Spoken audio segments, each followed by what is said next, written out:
Hey, what is up guys? It's your boy Speed here, and today I'm going to talk about 3 concepts that are going to make you just a much better player. I've been playing more solo queue in the last 5 months, 4 months than I have ever in my life, which is kind of weird considering for a while I took a step back from rank, but over that period of time I was able to gain an insane amount of rank. I've gained in less than a year, in 10 months, 2,500 MMR, starting from 7.5k MMR.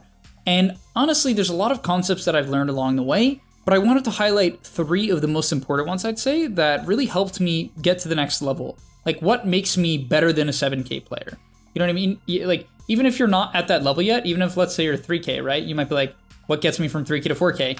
What Dota is, like when it comes to going from 3k to 4k or 4k to 5k, it's not necessarily learning one particular thing, right? It's about understanding that Dota is a very complex game, and there's so many things you can improve on, and if you pick one at a time or a few at a time, and you actually get better at them, and you're consistent with it, you will gain MMR. So let's go over 3 of the concepts that are really important when it comes to gaining MMR, and yeah, I'll just explain how you can work on them. Also, I want to tell you guys that if you've been struggling with solo queue and you're looking to get to the next rank, I'm going to be able to help you. Like, literally, with the GameLeap website, I'm going to give you guys guides that are going to make it unbelievably clear on what you need to do. So if you've been stuck in the solo queue grind, you don't know what to do, and you want to become absolutely broken, but like actually you want to become much better at Dota, and you want to take it more seriously, the GameLeap website is going to help you do that. So click the link down below, I'm going to help you get to the next rank, and I'll see you there. Alright, so getting into my first point, this is a big one that I think only a very small percentage of the community is actually good at, and that is connecting after wave shoving. So I've told the story on stream a couple times, but I want to bring it to YouTube.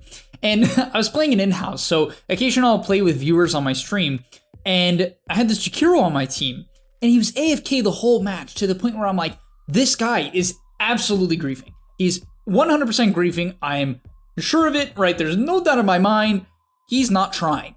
He was trying. In fact, he was trying to apply what he had learned in a GameLeap video, which I respect, you know?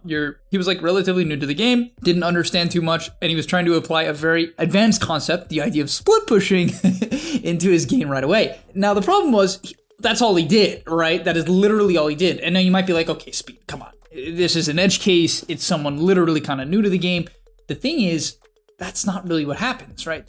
The thing is, a lot of players do this. They don't do it to that extent, but what they don't realize is, like, they're playing carry, okay? They're playing Juggernaut, and they're split pushing. They're like, okay, I have a Battle Fury. Battle Fury's not my fight timing. I'm never gonna show up to a fight. I have Battle Fury, I don't fight. I gotta shove in the waves, I gotta split push, okay? Then the team will get dove under a tier 2, and they won't show up. The big thing is, okay, a lot of you guys know what split pushing is, and if you're watching GameLeap videos and trying to get better, you have to understand if you're 1, 2, 3, 4k MMR, 5k MMR, no one shoves the side lanes consistently. They'll do it occasionally, but consistently throughout the game, almost never. The thing is, what will separate you from the players around you and you is your ability to clear the waves and show up to the next fight. The way you do this is by getting to the wave as soon as possible in between engagements, so without hesitation, you notice the fight ends, you run to the side lane. Do not use your TP. Then, when you get to the side lane, you clear it as far as you possibly can, you watch the minimap as you're clearing the waves, then if something happens, you TP and show up. It sounds very simple, but the thing is, this requires a lot of attention. It requires you to be constantly paying attention to what's going on into the game, right? Am I gonna get picked off in the side lane? Is my team getting dove? Is the enemy team actually committing, or am I just going to waste my TP? There's a very fine line, but if you can find this line and TP into fights that consistently get you double and triple kills by you cleaning up, or, you know, if you're, obviously it depends on your role. For instance, if you're playing something like a BKB rush mid Kunkka, you can clear waves, but at some point in the game, you gotta be the frontliner, you gotta be the tank. So you gotta understand when you're split pushing, it has a specific purpose. It's gotta have a purpose, and you gotta reconnect with your team at certain points in the game. Let me give another example, okay? This one's also important. Split pushing as a support.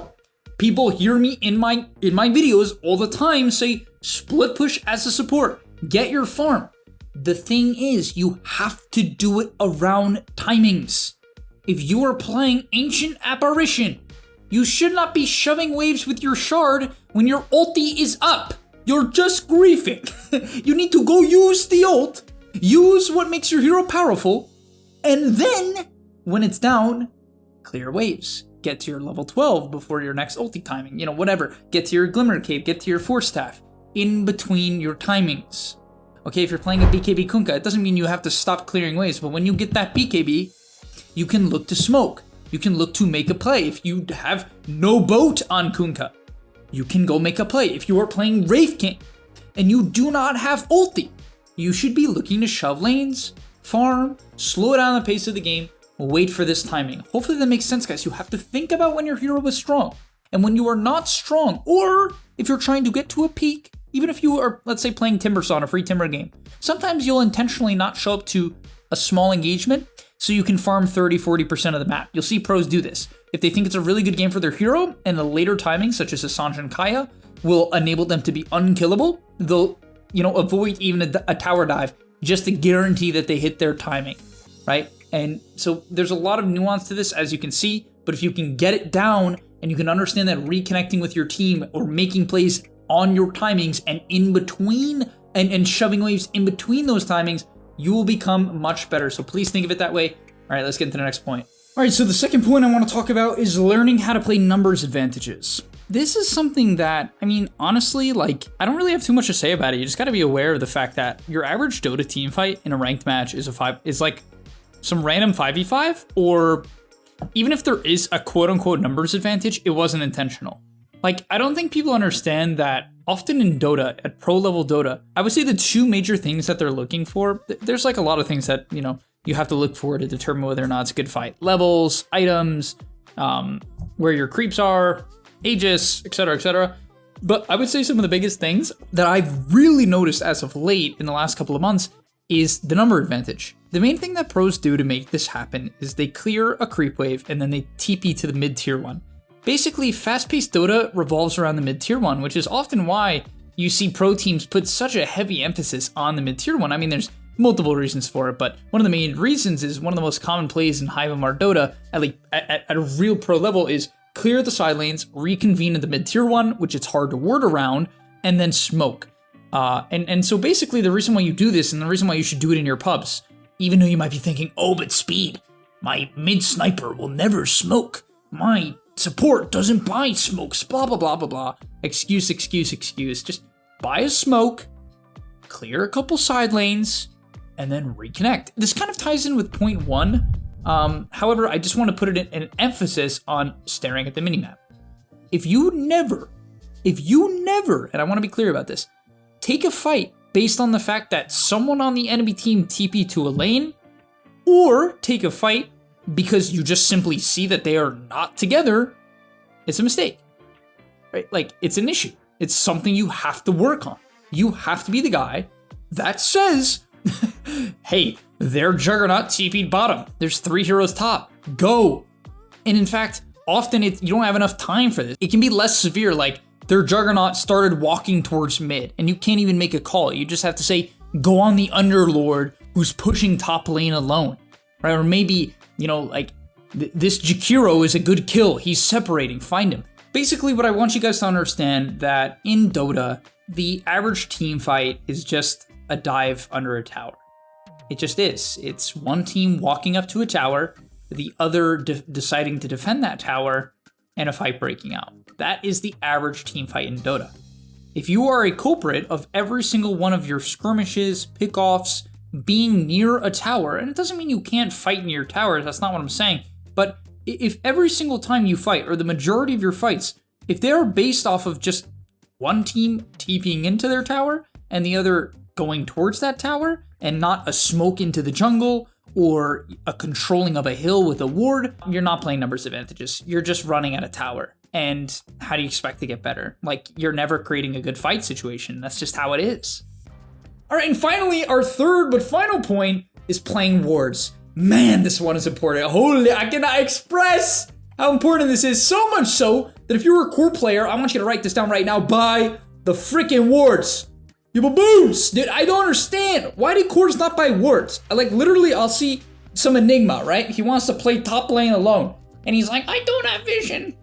I'm coaching someone, right? I'm coaching someone they complain to me they don't have vision when they're split pushing. It's like, bruh, it's free. What are you, still in 2015? Put down some freaking wards. But now, on the note of playing wards, I want to shout out to one of my coaching students. I'm not going to say his name just for, I guess, privacy's sake and comfort's sake. I don't know if he wants to be in the video, but I was coaching his Visage recently, and he's a, relatively high MMR player. He's my boy.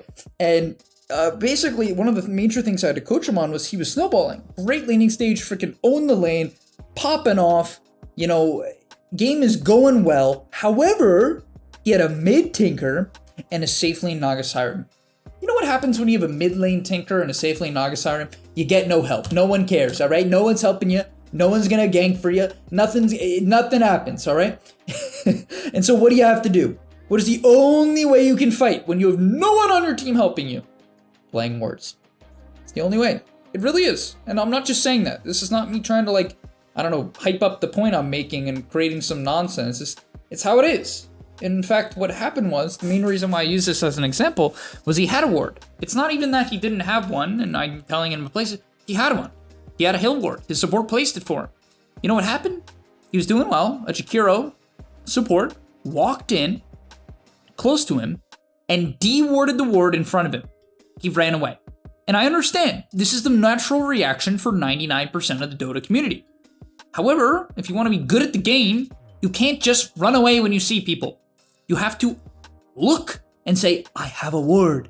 If you have a ward and you go on this Jakiro and the enemy backs him up, you can run. You want to know why you can run? Because you have a ward. It's that simple. If you see them, you see them. If you don't, you don't. I can't make this more, I'm not trying to make this complex. All I'm telling you is that you don't use them. Just sit, you have to even potentially sacrifice your life to protect wards. If you are playing a hero with kill threat, smoke to wards, push in lanes, and then connect to the wards. In the late game, if you don't know what to do, sit on a ward. If you do not know what to do, smoke your team or go to find a deep ward that you have and go to it and sit on it. If you do that and don't just barrel down a lane, your win rate will increase drastically. Want to know why? Because people get bored. People tell me, oh, but Speed, if I don't push the towers, how am I going to end the game? Their team is just going to sit in base. Guys, they won't just sit in base. They will sit in base if you walk up their high ground. If you push their tier 2, of course they're going to sit in base. If you split up and farm, they will leave the base. If they don't see you, they will get comfortable. They will get bored because their attention span is shit because they watch TikTok all day and then just eat chicken pot pies with 80 grams of fat so they can't focus for 3 seconds. They're going to leave their base, they're going to sit on a ward, and you're going to jump them on the ward. And they're going to win the game. All right, thank you guys. Thank you guys so much for watching. I hope you enjoyed. If you did, smash the like button, subscribe to the channel, and I'll see you in the next one. Peace. And that's all, but remember, before you leave, before you tune out, subscribe to the GameLeap website where we are going to help you get to the next rank. If you're stuck, click the link down below, and I'm out. Peace.